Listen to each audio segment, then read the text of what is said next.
Gate with PS Parihar channel में आपका स्वागत है। सुबह के इस वीडियो में ऐसी सूचनाएं होती हैं जो विभिन्न समाचार पत्रों पर छवि होती हैं और विद्यार्थियों के लिए आवश्यक होती हैं। तो आइए शुरू करते हैं और देख लेते हैं कि आज के समाचार पत्रों में विद्यार्थी जीवन से संबंधित कौन कौन सी सूचनाएं हैं। तो वीडियो को जल्दी से लाइक कर दें, शेयर कर दें और जिन छात्रों ने चैनल को अभी भी सब्सक्राइब न किया हो तो जल्दी से सब्सक्राइब कर लें ताकि आप लोगों को इसी प्रकार की ऑथेंटिक अपडेट से सबसे पहले मिलती रहे।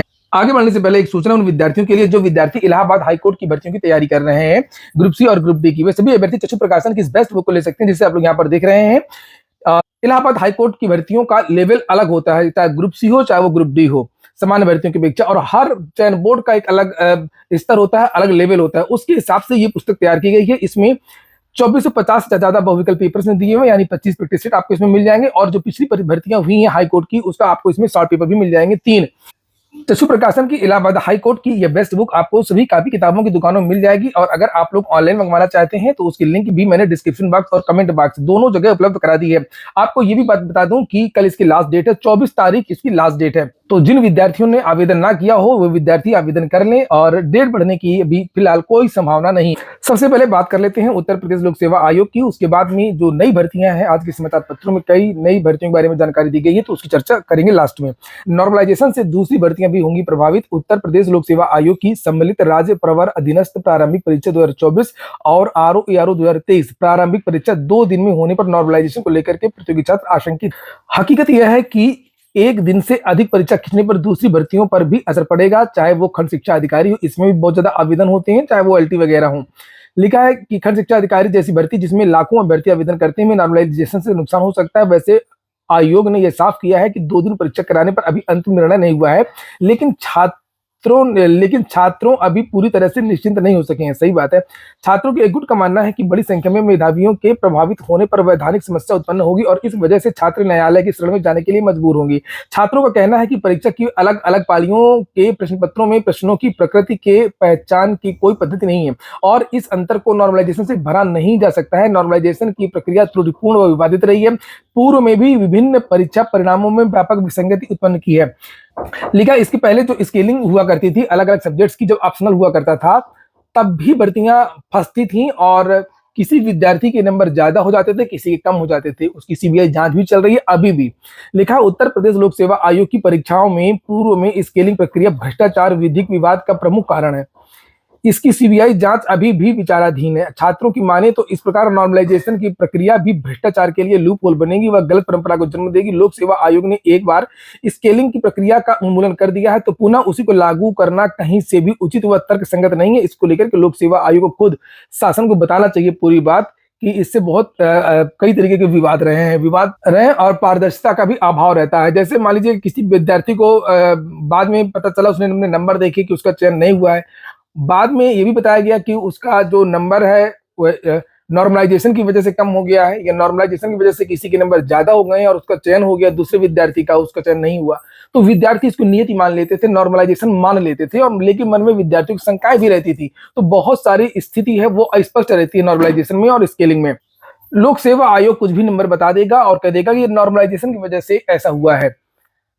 और यहाँ पर लिखा पीसीएस के अलावा अन्य परीक्षाओं में भी फंसेगा केंद्र निर्धारण का पेंच। शासन की ओर से केंद्र निर्धारण के नियमों को सख्त किए जाने और निजी स्कूल कॉलेजों को परीक्षा केंद्र बनाए जाने पर रोक लगाने के कारण उत्तर प्रदेश लोक सेवा आयोग को पीसीएस परीक्षा के लिए पर्याप्त संख्या में केंद्र नहीं मिल पा रहे हैं।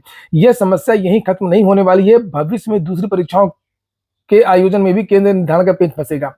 तो वही बात है, एलटी में 10 लाख से ज्यादा आवेदन हुए थे, आज सभी को पता है। और आरओ में तो खैर नहीं है। जितनी भी भर्तियां आती हैं 5 लाख से ज्यादा आवेदन तो हो ही जाते हैं और केवल एक ही बार हो तो बात अलग है। और अगर ये शुरू हो गया तो फिर ये एक परंपरा बन जाएगी और सभी परीक्षाएं लोक सेवा आयोग की इसी तरीके से होंगी। नॉर्मलाइजेशन सब में लागू होगा और कई तरीके की आशंकाएं और भ्रष्टाचार की गुंजाइश भी हो सकती है।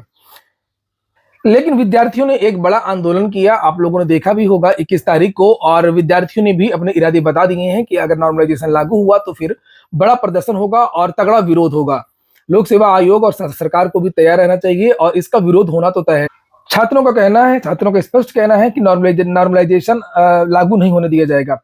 अगली जो सूचना है वो एडेड जूनियर भर्ती को लेकर के है। मैं लगातार इसकी अपडेट दे रहा हूं। शिक्षा निदेशालय में ये विद्यार्थी लगातार धरना प्रदर्शन कर रहे हैं। प्रदेश के अशासकीय सहायता प्राप्त जूनियर हाई स्कूलों में सहायक अध्यापक और प्रधानाध्यापकों के 1894 पदों पर भर्ती पूरी करने की मांग को लेकर के अभ्यर्थियों का धरना मंगलवार को 8वें दिन शिक्षा निदेशालय में अपर शिक्षा निदेशक बेसिक कार्यालय के बाहर जारी रहा। ज्ञानवेंद्र सिंह बंटी, रश्मि पूजा, किरण साधना, सुधीर तिवारी, रजनीश मिश्र, सुनील कनौजिया, सनोज यादव, मुकेश विकास वर्मा आदि भर्तियों का कहना कि शासन ने महानिदेशक स्कूल शिक्षा से 1 महीने में 3 बार रिपोर्ट मांगी है, लेकिन अधिकारियों के स्तर से लगातार लेट लतीफी की जा रही है। अधिकारियों ने इस सरकार की लुटिया पूरी तरीके से डुबो रखी है और रोजगार को लेकर के जीरो हो गई है यह सरकार, चाहे शिक्षा सेवा चयन आयोग हो। अभी मैं उसकी बात भी आगे बताऊंगा। लोक सेवा आयोग को तो आपने देख ही लिया है, पीसीएस की परीक्षा नहीं हो पा रही है, आरोग्य परीक्षा नहीं हो पा रही है और ये पुरानी भर्ती है, 2021 की भर्ती है, जिसके लिए ये विद्यार्थी शिक्षा निदेशालय में धरना दे रहे हैं। ये भी पूरी नहीं हो पा रही है केवल अधिकारियों की वजह से। ऐसी ही सूचना शिक्षा सेवा चयन आयोग की है, लेकिन 4 उप सचिवों की शिक्षा सेवा चयन आयोग को प्रतीक्षा है। प्राथमिक से लेकर के एडेड माध्यमिक, एडेड उच्चतर, तकनीकी और अल्पसंख्यक संस्थानों में शिक्षक भर्तियां करने के लिए गठित उत्तर प्रदेश शिक्षा सेवा चयन आयोग को सृजित 4 पदों पर उप सचिवों की आज भी प्रतीक्षा है। आयोग में सृजित पदों पर रुक रुक कर तैनाती किए जाने से कार्य पूरी गति से नहीं हो पा रहा है। पहले सदस्यों की नियुक्ति हुई है, उसके बाद में चेयरमैन की नियुक्ति हुई है, फिर इंतजार किया गया है परीक्षा नियंत्रक का, फिर परीक्षा नियंत्रक की नियुक्ति हुई है, अभी उप सचिव की नियुक्ति होनी है, फिर अन्य कर्मचारी समूह का के संविदा वाले उनकी नियुक्तियां होनी है। इस तरीके से धीरे धीरे नियुक्तियां हो रही हैं और यही कारण है कि शिक्षा सेवा चयन आयोग काम नहीं कर पा रहा है। लिखा है, आयोग में सृजित पदों पर रुक रुक करके तैनाती किए जाने से कार्य पूरी गति से नहीं हो पा रहा। निर्णय लेने के लिए आयोग तो तैयार हो गया, सदस्य और चेयरमैन हैं, लेकिन उसके अनुरूप काम को रफ्तार देने के लिए अभी भी उप सचिव तैनात नहीं किए गए हैं।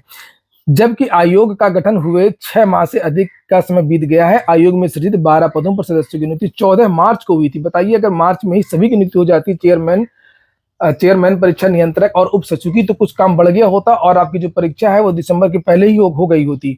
नीचे लिखा है, 20 मार्च को प्रमुख सचिव उच्च शिक्षा MP अग्रवाल को आयोग का कार्यवाहक अध्यक्ष बनाया गया। उन्होंने 8 मई को पहली बैठक भी की थी। नियमित अध्यक्ष के रूप में 1 सितंबर को प्रोफेसर कीर्ति पांडे की नियुक्ति हुई। उन्होंने 5 सितंबर को पदभार संभाला।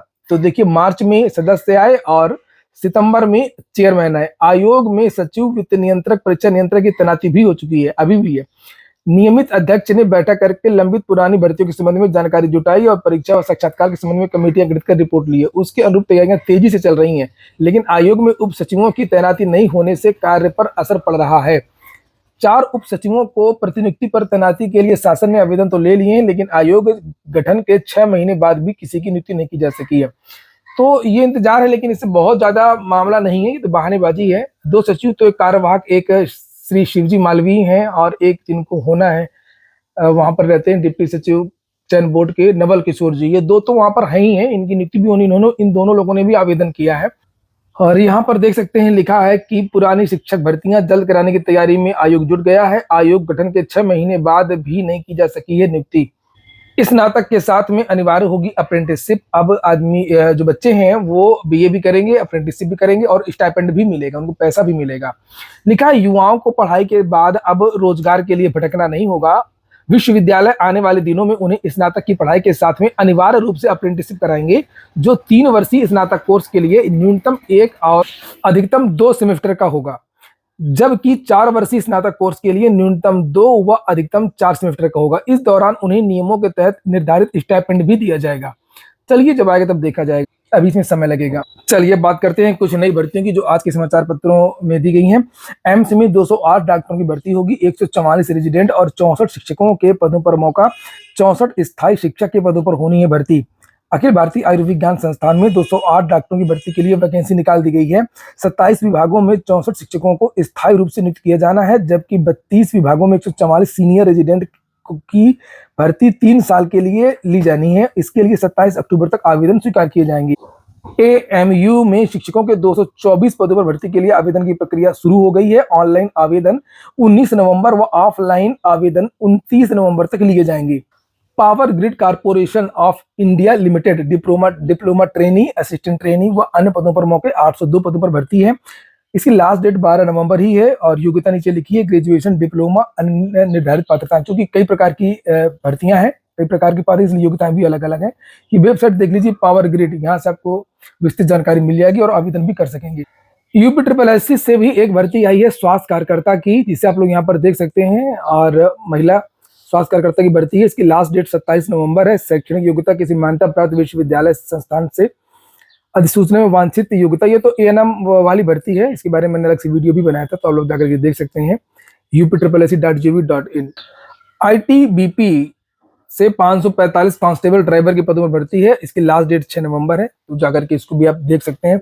आज की वीडियो में इतना ही। पूरा वीडियो सुनने के लिए बहुत बहुत धन्यवाद।